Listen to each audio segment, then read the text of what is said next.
and I'll start now.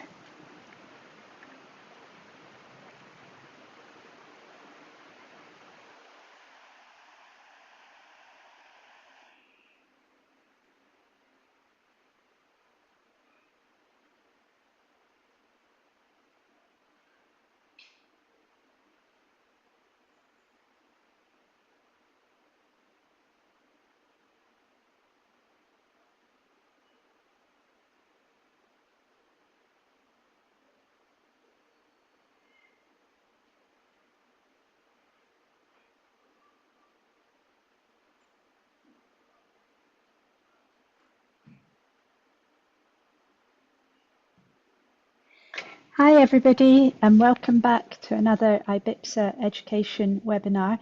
Today I'm delighted to have Andy Berres with us, who's going to be talking about visualization and storytelling in presentations.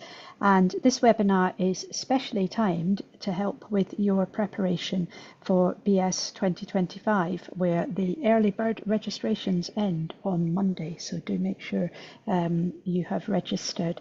As I'm sure you're very well aware, it's happening in Brisbane this year, and I do hope to see lots of you there. We will be having an IBIPSA education panel session on education in simulation generally and what the gaps are.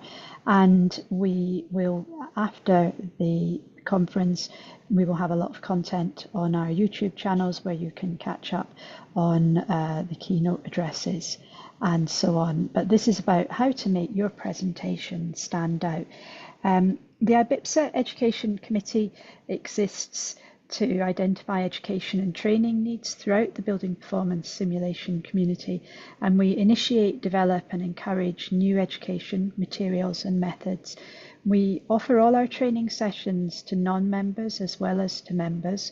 So we make it all freely available and open access, and our recordings are on YouTube afterwards. And we also promote the development and sharing of best practices in building performance simulation education. So if you've got any ideas about how we can help you with any of these aspects of our mission, then do please get in touch with your suggestions. You will have had my email address in the invitation link for this webinar. Now, the way that the format works here is that in a minute I'm going to ask Andy to share their screen and give the presentation. And while that's happening, you can put your questions into the Q&A box at the bottom, and then after the presentation I will put those questions to Andy.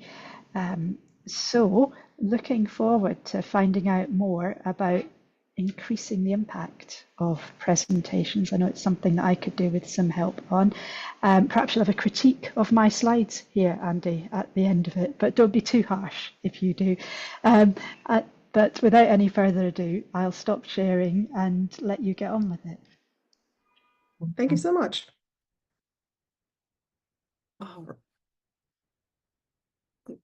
Okay, well, that's sharing a window. I'm gonna have to fix that later. Wait, let me start that over. Okay, presentation mode was apparently important. There we go. All right, so welcome to my presentation on visualization and storytelling in presentations. My name is Andy Berres. I work at National Renewable Energy Lab in Colorado in the United States. And just to show you why I'm even talking about this, so my background is computer science. I got all my degrees in computer science. My focus for my bachelor's was human-computer interaction. For my master's and PhD, it was visualization. So it was really a pretty big part of how I started out my career. And then the past 10 years, I've been, I would say, doing more applied data science, but visualization is a really important tool to do that work. So I still do it on a pretty much daily basis. So, quick overview of what we're going to talk about today. First, why should you care? Second, what should you not do? Third, what you should do instead? And I have a short hands-on practice. That's probably going to be more of a demo, but I will share the link with you to those resources later. And I have a pretty long resources section that I'm probably just going to fly through pretty quickly, but I'm planning to share the slide deck afterwards so you can look at all those at your leisure. So starting out with why should you care? Um, when I see a table like the one on the left, I'm usually very sad because it's very hard to see what's actually happening just by looking at a couple of numbers. But if you make a plot, it becomes very obvious. And look, would you look at that? It's a smiley face. And that makes me a whole lot happier than just a list of numbers. Um, but beyond it just being easier and prettier, uh, if you look at this data set here, which was really well constructed, this really highlights why statistical analysis alone is not enough. Because all of those different charts share the X and Y mean, X and Y standard deviation, and the correlation coefficient to two digits after the comma. So uh, those numbers alone are not really going to tell you what you're even looking at. So visualization helps you to understand your data. It gives you a lot of information at a glance that you can't get from just looking at the numbers. And it's really also a form of communication. If it's just for you, it might not matter so much, but if you're trying to convey results to an audience, having visuals is a huge help. So next up, what do we not do? Or, well, I would say don't try this at home, but sometimes it can be very educational to do things wrong on purpose. So maybe do it at home. Um, and also a quick disclaimer, the examples I'm showing serve illustrative purposes. However, a lot of them are things I've just found randomly on the internet. So people have actually made all those visualizations. I've recreated them to the best of my abilities. Um, and then some of them, as much as I'm showing them in the don't do this section, are actually pretty good. I will talk about what about them is good or not so good. And then there are some that are just plain bad. Um, so first off, inappropriate color choice. So there are two things about this well, there are more than two things about this that I don't like, but in terms of colors, first of all, those colors don't have any relation whatsoever to the content that we're looking at. It's something about browsers. Um, and the second one is that's a lot of different shades of green, and as much as I can tell them apart for the most part, some of them get a little difficult. So like this one here and this one here, it's like Flock and Netscape look very, very similar. Or like Opera and whatever that is back there. Internet Explorer looks like. Um, so it's just not a good choice of colors. Uh, Another thing I don't like about this is why is this pie chart three-dimensional? It's really two-dimensional data. The 3D even adds a perspective, so it really distorts what you're looking at in this case. And then this 3D bar chart, the it's nice that it's 3D, but it could have been two-dimensional um, with some clutter, but still. And then maybe I would be able to see what's actually happening back there. And it's also just really difficult to adequately read the heights of those bars in this 3D environment. Um, you can make it even worse. This is a real thing that I found on the internet. I don't even understand what they're trying to say with this, aside from maybe things get bigger and better, but that is pure hypothesizing. So yeah, don't do this. You can do it for fun just to see if you can recreate this, but don't use it as an actual way to convey your information. Sometimes context is just missing. Like you might have either the same label on each slice, Or you might have missing labels. It could look like having no access tags or missing a legend, missing a caption. Um, so at least this one had a caption, general US population. I can take guesses at what those slices might be, but there was no legend telling me what each color means. So not very useful. Um, all this tells me is it's the US population and there is a property that differs between people. Um, then sometimes you have inappropriate representation of the data that you have. Um, this temperature and rain chart came straight from a travel prospectus to what I assume to be a tropical destination. Um, and I don't know about you. I can't tell what the temperature is. Um, I'm going to assume at least that the temperature is the orange and the rain is the blue. Um, and it looks to be relatively warm throughout most of the year if this is Celsius, but we don't know that. It could also be really cold, in which case it's not a tropical destination. Um, or this here is a donut chart, which is a type of pie chart. So you can just see it as a pie chart of the world's top cricket scorers. And if you look at the numbers, they don't add up to 100%.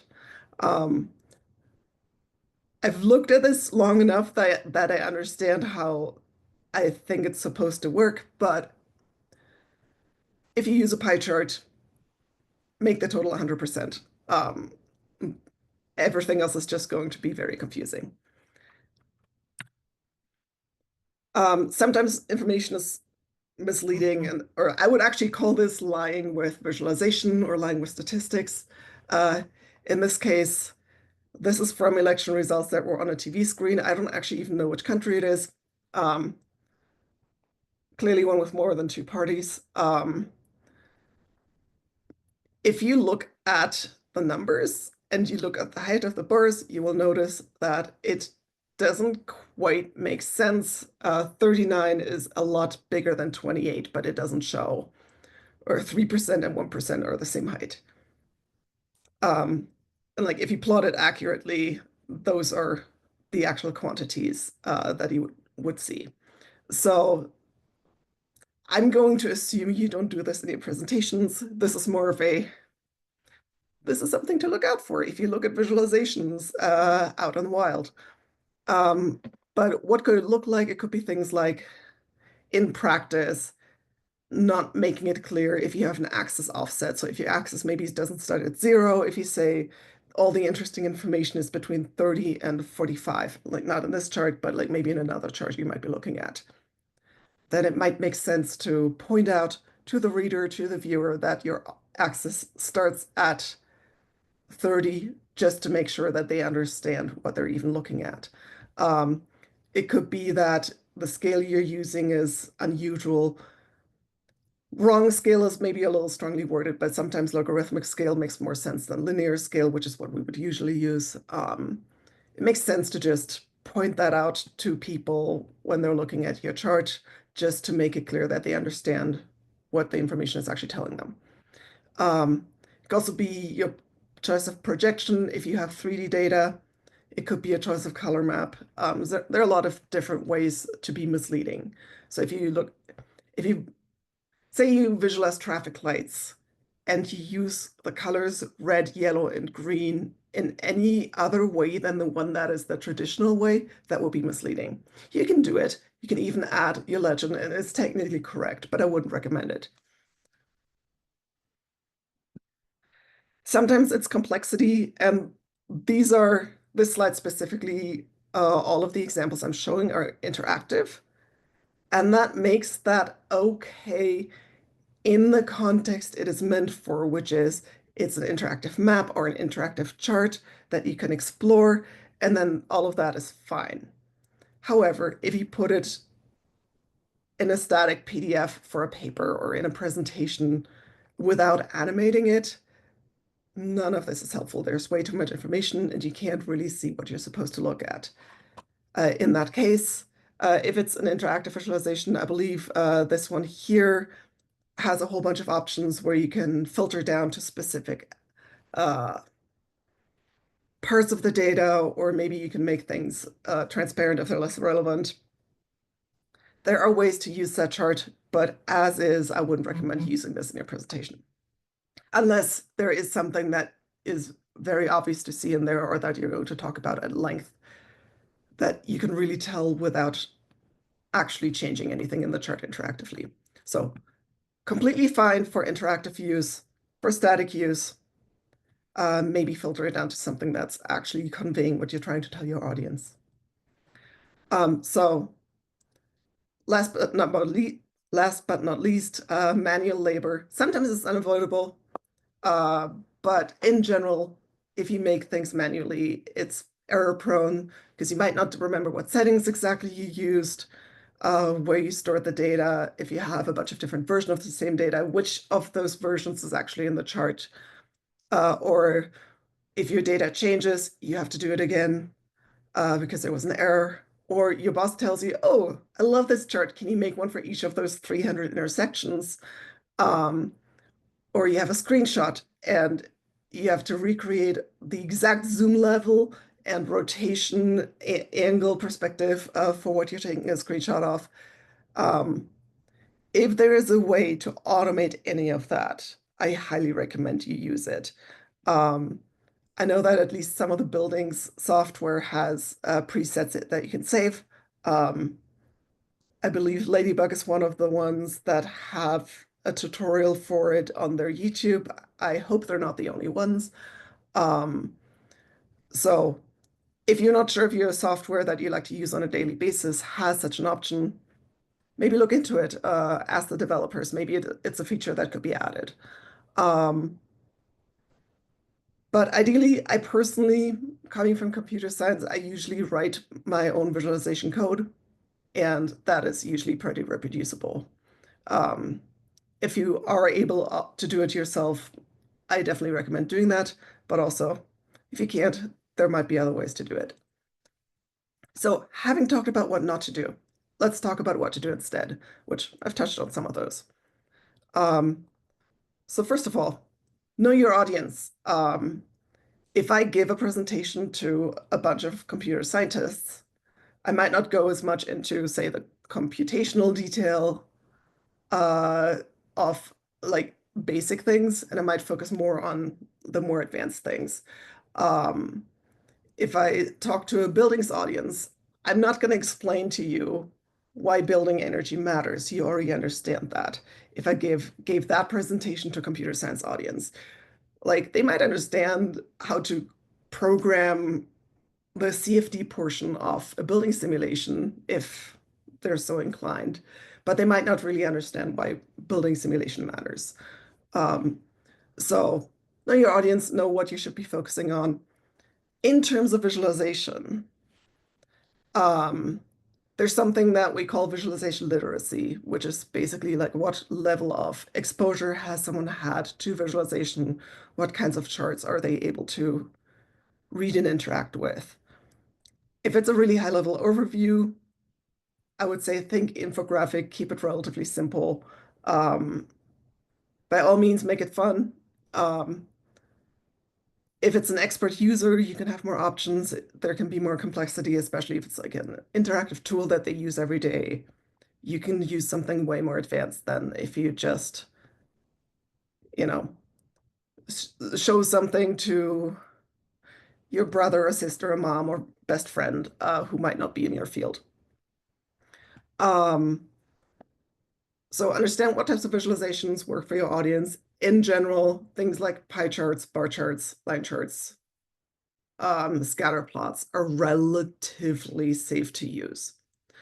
Um, and again, if you have an expert audience, you can be a little more advanced. Parallel coordinates seem to be relatively common in this community, so maybe you can use those. I would just advise, as I said before, to maybe filter things down to where you can actually see what you're trying to tell people. Um, Lastly, the presentation format is important.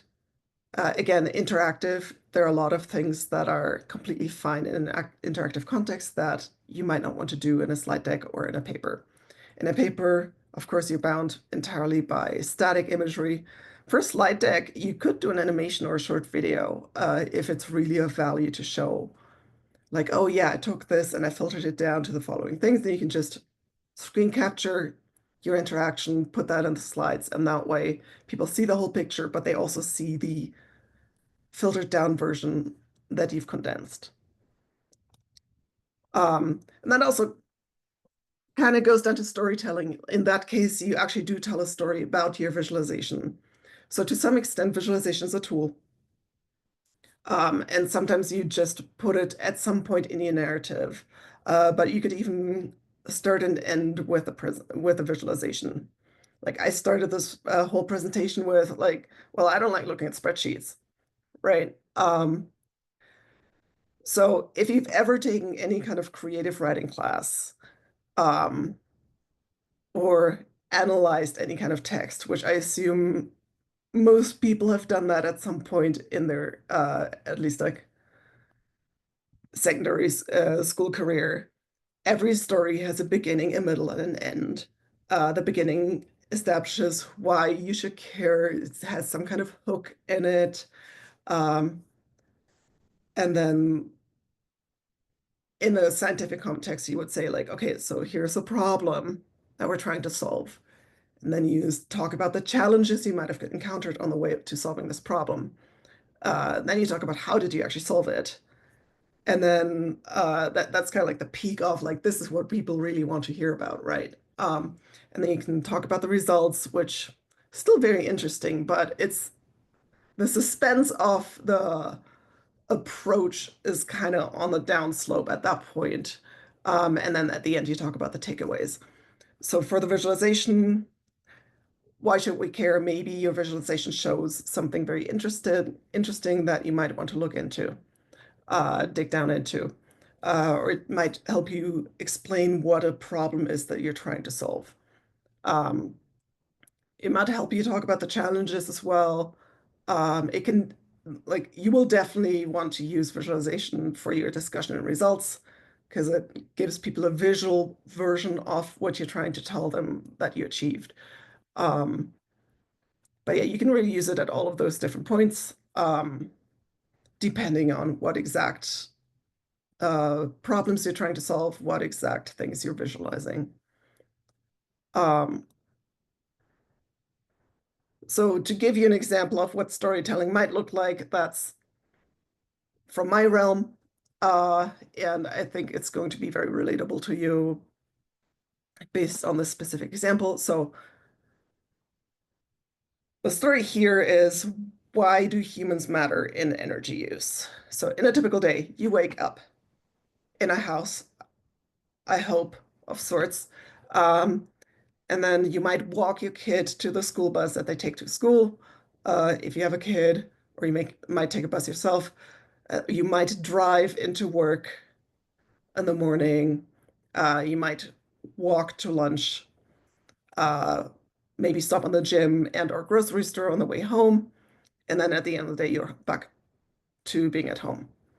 So having that for one person, sure, everybody has their own schedule. It might vary a little bit day to day, week to week, year to year. Um, but if you scale that up to a whole city, to a whole state, to a whole country, to the whole world, that's a lot of people and a lot of schedules, and suddenly you have a lot of data to work with. And a lot of different factors. Like one person might go to the gym, another person might uh, pick up their kid from daycare, another person might go shopping. There are so many different things people do throughout the day, and wherever they are, they consume energy, right? Um, so modeling all that is hard, and you all know that. Uh,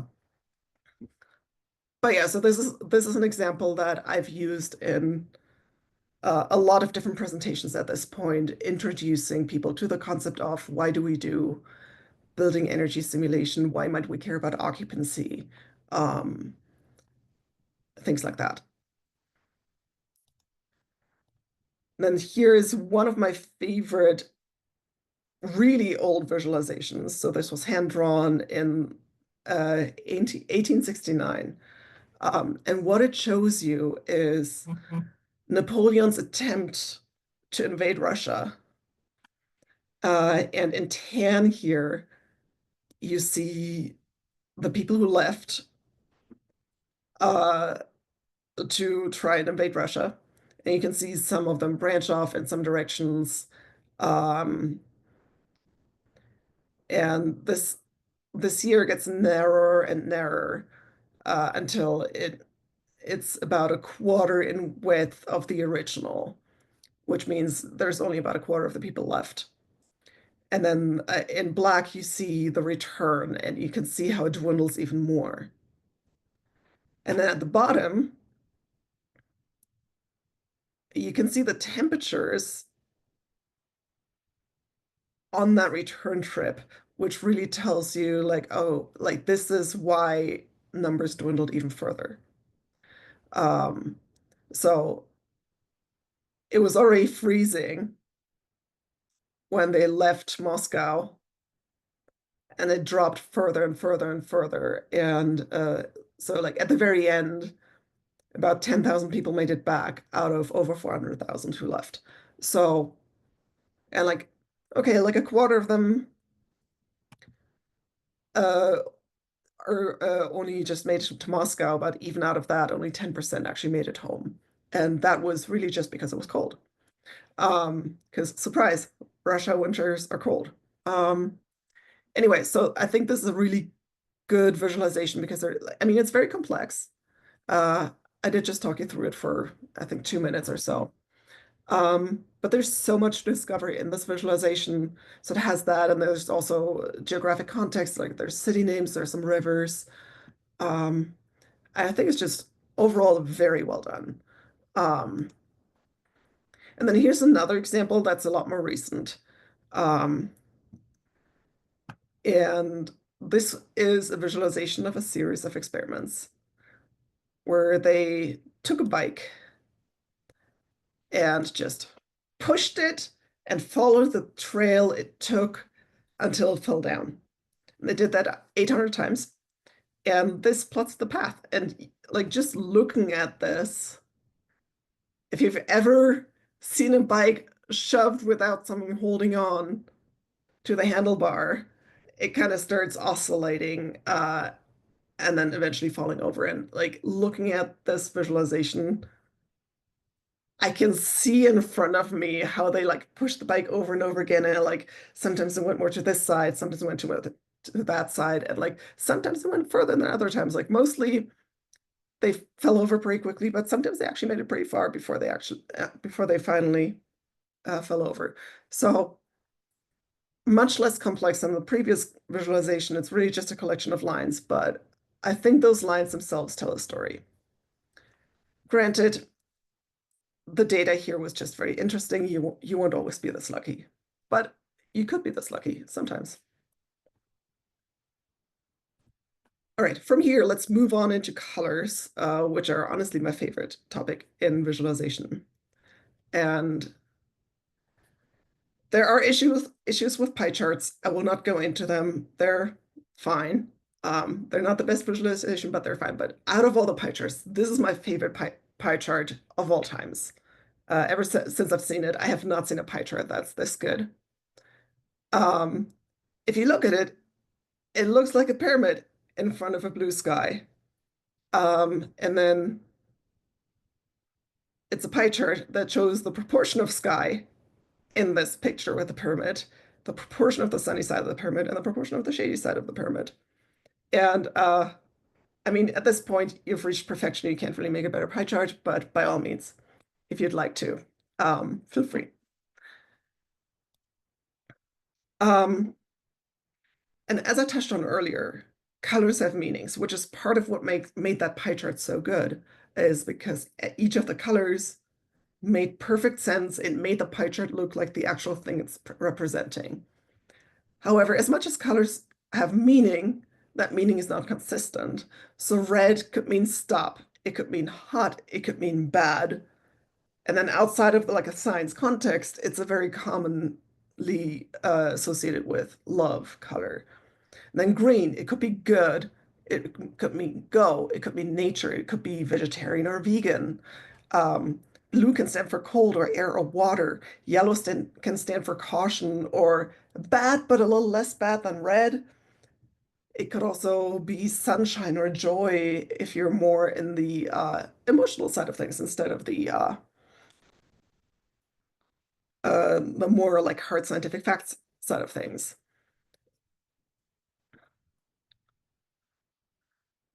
Okay, so colors have meaning, but which ones should we use? Um, and there's some color theory of which colors work together, which ones don't. So you have complementary, I'm sure you've heard of that. So that's the opposite side of the color wheel. So you have red and teal. It's not actually red and green. That's what I was told in school. I don't know if you were. So it's red and teal are on opposite sides. Blue and yellow, green and magenta. Um, you have triadic colors, so you can have RGB, for example, is triadic. CMY without the K, which is another common color space that you might have heard of, is triadic. So that's cyan, magenta, and yellow. Uh, and that's actually what's used for printers. If you have encountered it, that's the most likely place you might have seen it. So RGB is how our screens work. Um, and that's light mixing. CMY plus K is how printers work. That's mixing of pigment. They work in opposite ways. One is subtractive, one is additive. Not going to get into this, but if this sounds like something you're interested in, there's an excellent Wikipedia article about it. Um, there's also tetradic. So you have like a raspberry, yellow, mint, and blue. Sometimes it's more simplified. Like if you look at like Duplos, it's like red, yellow, green, and blue. Close enough. It's very pleasing to the eye to have the colors spread out somewhat equally on the color wheel. Um, and then there's also harmonious, which is when you choose a bunch of colors that are similar, which not always advisable, but sometimes it makes sense. Um, so all of those exist, and then all of this is what we call hue. And so there's RGB for red, green, blue. There's CMY plus K for cyan, magenta, yellow. And then K is for black. I think they used a K instead of a B to make clear that people don't think it's blue. Um, so the color wheel, the way we look at it here, we call that hue. In the context also of a color space that's called hue saturation value, which is way more intuitive to use for people than trying to pick a color in RGB. So saturation is how strong the colors are presented. So basically it's kind of like a gray to full saturation scale. And then value is sometimes also called lightness or brightness, is how much white or black essentially is mixed into it, is a way to think of it. So next time you use a color picker, a lot of them have a little tab at the top where you can switch from having like lines to having a color wheel or like a color circle. And like sometimes you can choose between RGB and HSV or HSL and CMYK. You use the HSV, it's so much easier to use for people because it's actually based on how we perceive color as opposed to how our LCD screen turns that color into something that we perceive in the correct way. Now, speaking of colors, human perception is also an important aspect. So if you look at this color wheel, you will notice that the yellow and the teal really stick out, and like the magenta too, to some extent. And if you turn it to grayscale, it's very easy to see that this is not a perceptually uniform range of colors. Perceptually uniform meaning it would be like a clear gradation along the circle, for example. And like a lot of those colors kind of look the same too. Like the computer can tell those apart, but to me, like at least those two slices of green look identical. Um, and then that can pose issues if you're trying to visualize data. So all three pictures here show the same thing. If you use a grayscale color map, so that's perceptually smooth, perceptually uniform, linear, whatever you want to call it, it looks like this. So this is what the data actually looks like. Kind of like the shadow of some blinds or something against a wall is something that you could imagine. I don't know if that's actually where the data comes from. It's probably just manually generated, but that's what it reads to me as when I look at it. If you apply a rainbow color map, sometimes called JET, there are a couple of other names, it looks like there are these alternating red and blue ellipses that get narrower. And like those ellipses don't actually exist in there. It just looks that way because the teal and the yellow stick out so much. And then the green really washes out. You can't really tell the different numbers apart. So to a computer, this rainbow and the grayscale looks the same. To us, it doesn't. And then in the middle, you can see like a quick hack if you want to know how your visualization is doing in terms of colors. If that gradation of colors makes sense, is converted to grayscale. If converting to grayscale looks wildly different from using a grayscale color map, you might want to rethink your choices. Um, Next point to concerning perception. I learned in school that there are red, green, and blue cones, and then there are rods.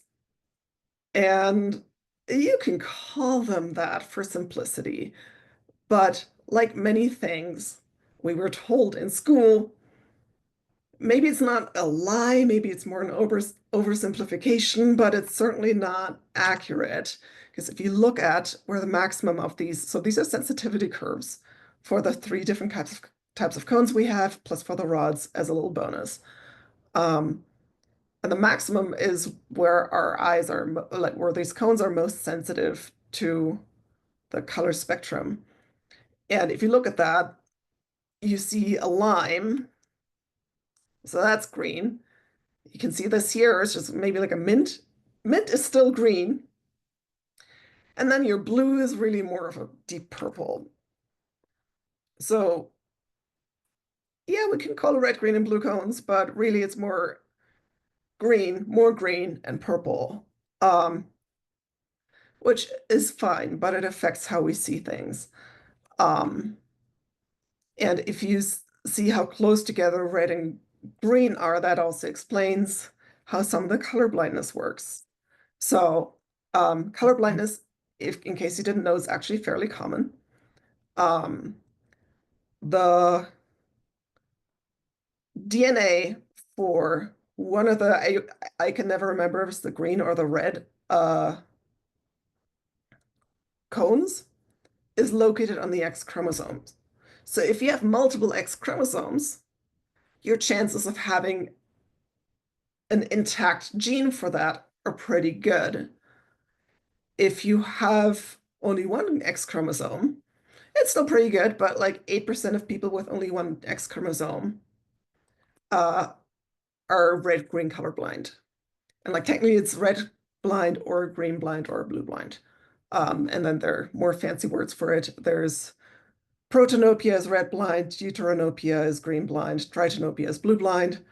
There are also people without any cones. That's incredibly rare. But yeah, 8% of people can't really tell red and green apart because they're so close together. And also they're just missing one type of cones. There's also like people might just have less cones of certain types, and like everybody has a different mix. So what I see as teal might not look like the same shade of teal to you, for example. In any case, box off color pencils. This is what it looks like to someone who has only one out of green and blue, green and red, sorry. Um, and then the bottom it looks like to someone who doesn't have the blue receptor. Um, And a lot of color maps don't actually consider this at all. And if you look at like 8% of people with one X chromosome, so most men, um, that's a pretty substantial number. And maybe we should, you know, cater to that and make visualizations that everybody can perceive correctly. So there is a tool for that that I actually use to create this. So you can upload a picture and then you can click on like different radio buttons to select different types of color vision. Uh, so I would encourage you to throw your visualization in there, see if you can still see all the features that you are hoping to see uh, using those different knobs on there to, try it out. Disclaimer here, uh, uploading something to this tool and it looking fine to you does not replace actually asking a colorblind person. If you make something that's really important, maybe consider hiring someone colorblind as like in an advisory role to evaluate it, or if you have a friend who's colorblind who's willing to like have a quick look at something, by all means you can ask them. But yeah, if it's something big, maybe hire someone. Um, but yeah, so color map considerations after all this. You want your color map to be perceptually uniform. You should probably also want your color map to be colorblind friendly. Um, Consider what information you would like to highlight, what kind of data you're looking at, but also consider the meanings of colors, um, which that's a lot of different things to talk about, and you're not always going to be able to honor all of those at the same time, but you can try. Uh, if you use a color for something specific in a paper, maybe stick with that color for that thing. So like be consistent. You can color text and labels in your paper. That's a really nice way to integrate the visualization that you have with the text that you're writing, whether it's on a slide or in a paper.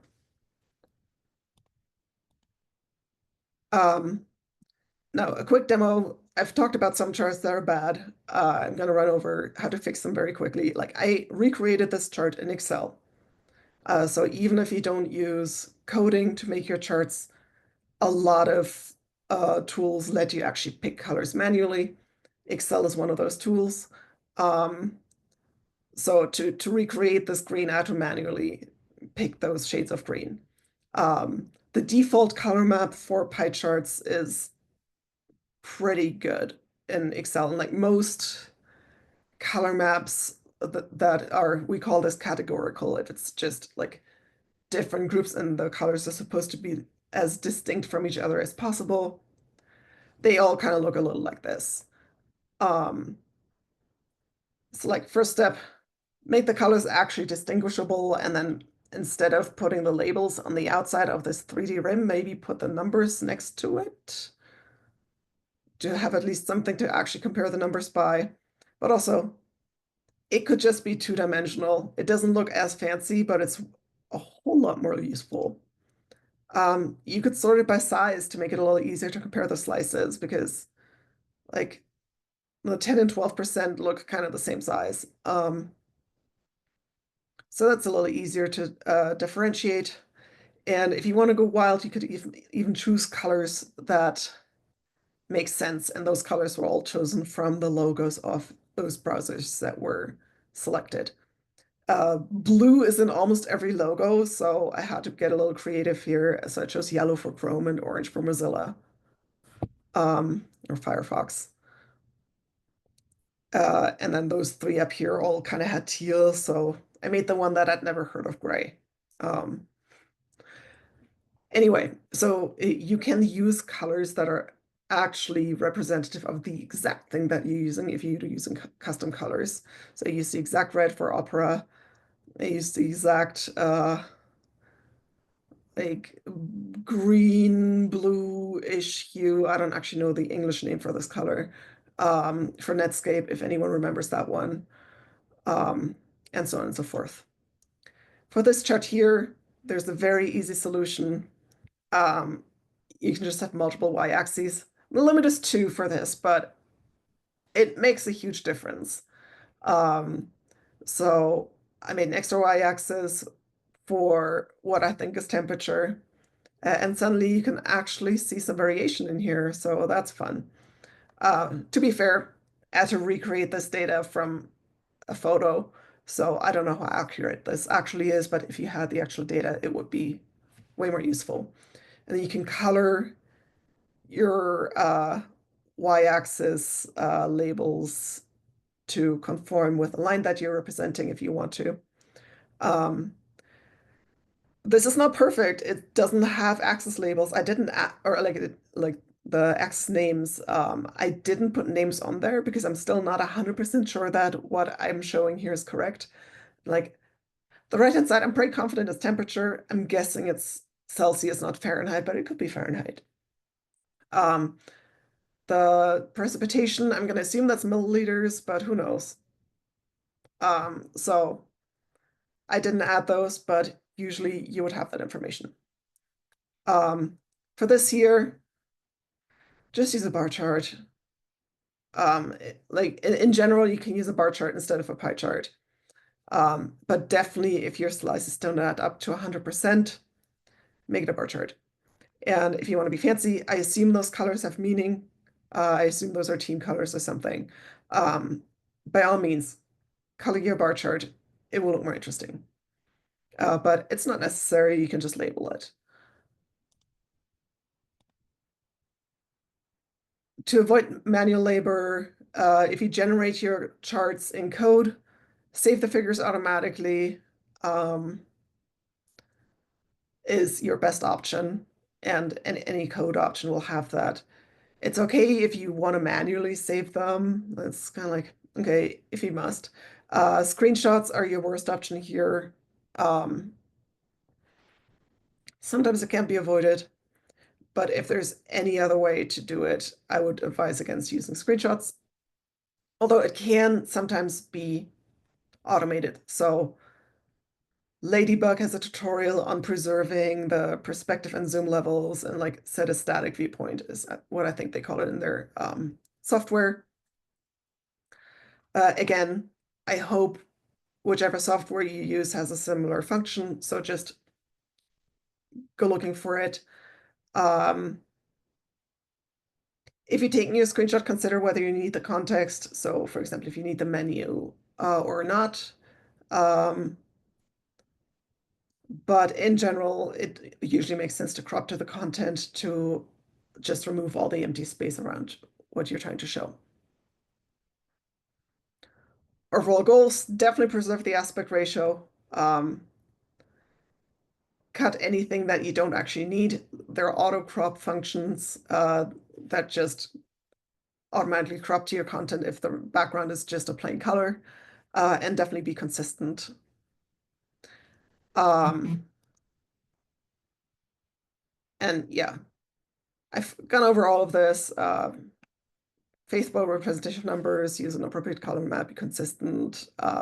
Put that in there twice on purpose. Focus on the data, give the context, and be minimal. And sometimes it's okay to break the rules. I've talked about a bunch of those before. This was just going to be a demo anyway. The instructions for that, I will share this link. The instructions for that are on the page. It's a notebook. You can just run it. You don't have to do anything. It's annotated. And that's what that looks like. Oh, I forgot I actually put screenshots in here. I did not actually use presentation mode when I went over the slide deck. But yeah, that's what the different steps look like. And like looking at different options to dig down into this data set. And then, yeah, as promised, there are a whole bunch of resources. Again, you can read over those later at your own time. And yeah, with that, I'm gonna answer some questions. Thank you, Andy. That was brilliant. That is absolutely, I don't know, does that count as visualization 101 or is it a bit advanced for that? But a real lesson in what works and what doesn't work. And I know we've probably all winced when we've seen those 3D pie charts and tried to figure out what on earth is going on there. So I'll open it up for questions now, and invite you to put them into the Q&A box, which you should see just at the bottom of the screen, and then I will ask the questions to Andy. So please do go ahead and pop some questions in there. I wonder if I could just start right at the beginning, when we were talking about the different types of audiences. You talked about infographic approaches perhaps being better when we're doing a kind of more of an overview of things. And I wondered if you had any thoughts on sort of specific resources for infographics. I've seen some amazing infographics often in national newspapers, but then I'm much less clear about where to go myself to start trying to produce things like that, and if you had any advice on that. Um, if you make it yourself and you're not like either you don't have the software or you don't have the literacy to use that specific whichever design software. Like it could be something like Photoshop or uh I don't know, InDesign something something. If you don't have that literacy, I made this in PowerPoint. I've made a lot of my papers usually have at least one overview graphic of sorts that explains the workflow that I'm going through. Like I usually do those either in Google Draw or in PowerPoint. I like Google Draw, and I'm sure it's not the only option out there. I'm not trying to push Google by any means.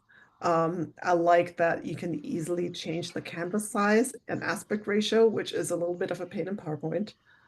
Um, PowerPoint has the advantage of coming with a whole set of icons.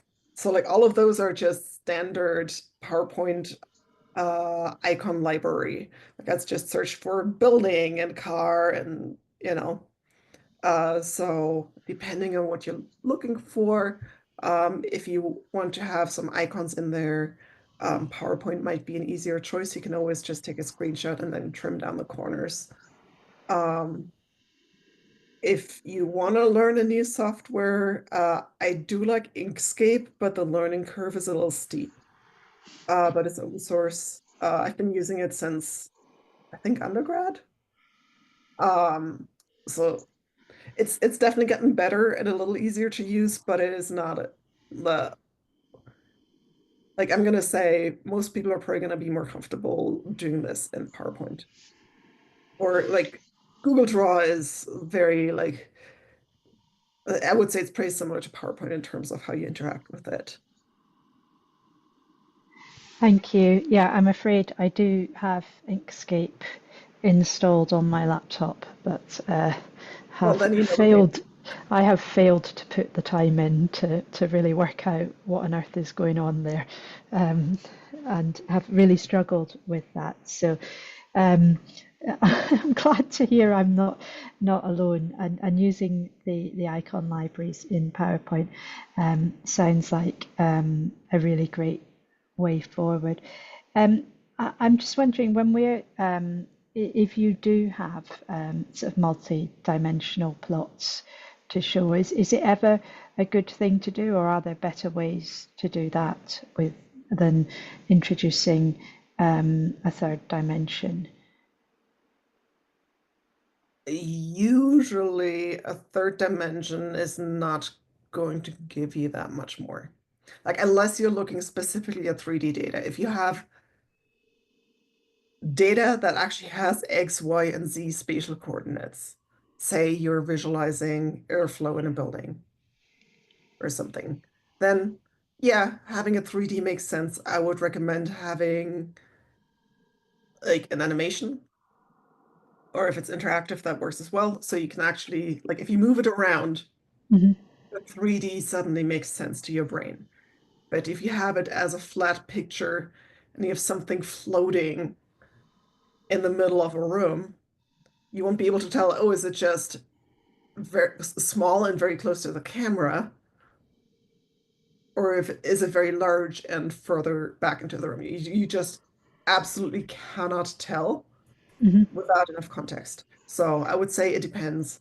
If it's just like something like a line chart, just add another chart. Like it's easier to read, to have multiple charts side by side if you really must, Hmm. um, than to have an additional spatial dimension or other things you can do. So this is part of the hands-on demo slash do it yourself. And as I said, you can just hit play on this notebook. You don't have to change anything. Um, but you can do things like change the color. That's your third dimension right there. You can even use the color in different ways. So I've used the hue for one variable and then the saturation or value, usually not both, um, for something else. Um, be a little careful when you do that, but that's one option. So you already have two more variables potentially that you could Hmm. represent using the color. You can, if you have a scatter plot, you can change the size. That's another variable that you have. You can go multiple things next to each other. So like this is a car data set for like cars up to, I don't know, 1990 or something. Hmm. And they split it up by origin from the USA, from Japan, and from Europe. And you can, there are definitely like a lot of very beefy American cars in that Yes. data set.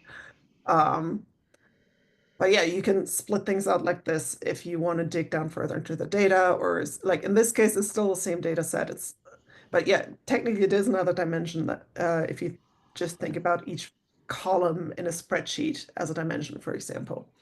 So that's what you could have two different ones for color. I'm only using one here. You could use size. You could have multiple charts. So that's four extra dimensions to get without using 3D. That's amazing. What a great way of doing things and still making it very much more intelligible on the page, I think. Um, Andy, that's been fabulous. Thank you so much. I have really enjoyed that and I've learned an awful lot, and I'm sure the audience will have as well. I'm just going to finish by telling you what's coming up next. So, our next webinar is next month on the 22nd of July. It's at lunchtime if you're in the UK, but quite different times around the world. And we're going to be hearing from CIBSE award winner Xiao Zhongxi, who's going to be talking about using multi-scale modelling to assess the impact of air source heat pumps on future UK outdoor climate. So do sign up for that. You'll get the link in the email after the webinar, but you can also just use that QR code there. And it'd be great to see you there as well. We're then going to have a bit of a break over the summer, and then in the autumn we will be back and we will be posting the keynotes from the Building Simulation 2025 conference on the YouTube channel. So do look out for those. There'll be an awful lot of brilliant content, I'm sure. And if you want to have a look at the recording from this session and from any of our previous sessions that we've had, they are all on YouTube at IBIPSA University. And this one should be going up by probably about midday tomorrow. You'll be able to see this one there as well. There's a whole masterclass in building performance simulation education from very beginning, getting started videos to some really quite complex and specialist stuff. So do check that out. It's all freely available. And if you subscribe to the channel, you'll get notifications when new content is uploaded. And finally, it just remains for me to suggest, as usual, that you might like to join IBIPSA as a supporting member. The supporting members are the people who are responsible for keeping the show on the road. And the subscription that you pay entitles you to either a print subscription to the Journal of Building Performance Simulation or online access to the journal. And you also get the right to use the IBIPSA supporting member logo. The prices for this have never changed in all the time I've been doing this. I keep thinking someone's going to tell me to update this slide, then they have not. So these are still the pre-COVID prices, and jolly good value they are too. So do have a look at ibipsa.org/membership to find out more. But that's all from me today. Only remains to say thank you again to Andy for a really fascinating discussion, and hope to see you all again soon. Thank you.